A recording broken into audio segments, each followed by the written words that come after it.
Now, once again, Raymond Arroyo. Welcome back to The World Over Live. My next guest has spent over 20 years practicing pediatric medicine and focusing on adolescent sexual and mental health. She's the president of the American College of Pediatricians to explore whether hormone therapy for kids is a good idea and why teenagers are abstaining from sex. Please help us welcome Dr. Michelle Cretella. Dr. Cretella, Thank thanks you for so being much. here. I want to start with this whole question of gender. We hear a lot about it, particularly transgender children. Is gender mutable? Can you change genders? Well, I think it's really important to understand that gender is a psychological and sociological concept. So, in other words, it's our awareness of ourselves as male or female. It's associated maybe with sex stereotypes, sociologically speaking. So it's not, you can't change your sex, but you can impersonate the opposite sex. So this talk of gender is, what do you say when a young person comes into your office with the parents, and we see in some of the stories in the media, some of my colleagues cover stories of 5-year-olds, 8-year-olds, 6-year-olds. This is my transgendered son or daughter. And he sees himself as a girl, and he dresses as a girl, and he only thinks of himself as a girl. You say what to him in your clinical practice? Fortunately, I've encountered it, it has been a parent who was concerned about their child possibly engaging in cross-sex play or cross-dressing, and that is much easier to speak the truth, that these are children who are not identifying with their same-sex parent and same-sex peers. So the proper treatment would be referring for psychotherapy, for an evaluation of family dynamics. Lots of times there can be very subtle things going on in the home, not abuse, but subtle things where the child picks up cues and internalizes them in a way that throws off their awareness of their sense of self is their what's sense of off self. then. Yes. Not because, I mean, your sex is determined by your biology. Right, yes. So the gender is then a self-concept of who I am or what I am. Correct. So can that self-concept change? Can it be derailed? Yes, absolutely.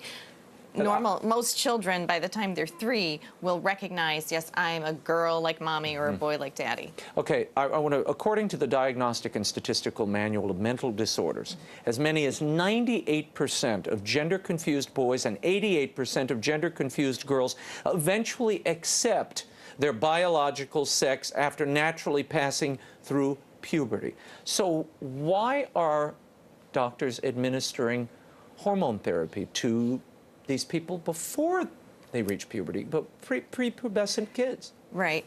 There has been, this is a cultural revolution, and medicine does not exist in a vacuum. You know, we physicians are influenced by the culture, by, unfortunately, politics, and that has been truly the biggest pressure, or where the biggest change has arisen. Essentially, what is happening is young children who present to their parents consistently saying, I'm not a boy, mommy, I'm really a little girl, taken to the physicians, referred to gender clinics, diagnosed as, oh, yes, you are a transgender child, we want you to dress and behave like the opposite sex because this will decrease your depression, your emotional stress. And then when it comes time for puberty, we'll put you on puberty blockers so you have more time to decide. What are your colleagues telling you about adult transgender people? What has their reaction been after they've gone through puberty and they've gone through these changes? Maybe they've even had a transition, which I won't get too graphic. It's a family show. Right, certainly. When I penned a statement in more detail about what is happening with children who are labeled as transgender, and when that went public, I did receive calls from therapists who work with the adult population, and the first one who spoke with me said, I want to thank you and the College of Pediatricians because I work in this adult population. They have suffered tremendous abuse as children. There's definitely a subset that has suffered tremendous abuse as children, and it manifests in this way. In the literature, it seems that men who transition fall into two general categories. Some of them are homosexual, and they essentially act out by transitioning and becoming women, sort of fulfill a heterosexual relationship. There is another subset of men who transition purely because they are attracted to the thought of themselves as a woman. So it's more of a sexual fetish, if you will. Yeah.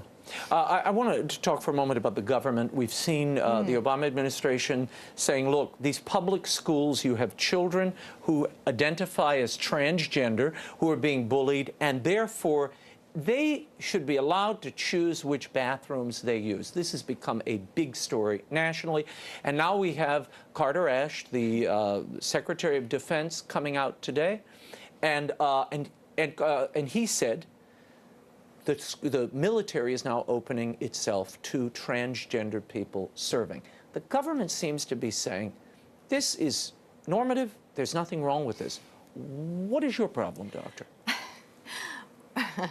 This is mental illness. And in children, it may merely be confusion or emotional disturbance, but when you reach the adult stage, this is mental illness. You do not treat abnormal thinking. Okay, thinking that is not in line with physical reality is disordered. You do not treat a thought disorder with mutilating surgery and hormones. So to do this, to teach this in schools and then to go and normalize it in the military and society at large, this is cooperating with mental illness.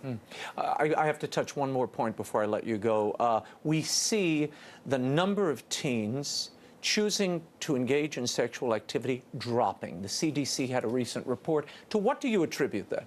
The Youth Risk Behavior Survey, yes, that is a very encouraging trend. Now, unfortunately, that particular survey does not try to ascertain what is going on in the children's lives and why they're making those decisions. However, there's very good literature out there. We know that parents, kids still look to parents for guidance, most of all.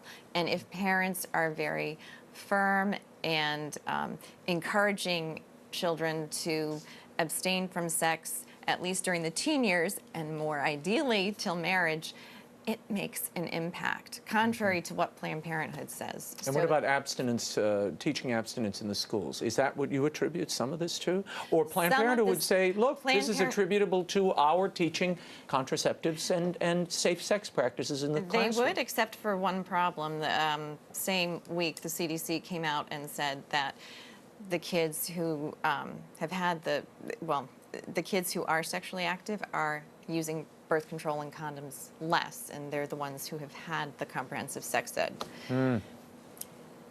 Kids do not do well with the double message. When you have so-called comprehensive sex ed, which minimizes abstinence and places all the emphasis on condoms and contraception, and oh, by the way, here's how you can get it without your parents knowing, that's a double message, if not outright encouraging the behavior. So it's bound to fail. Dr. Michelle Cretella, thank you so much for being here, for your Thank insight. you.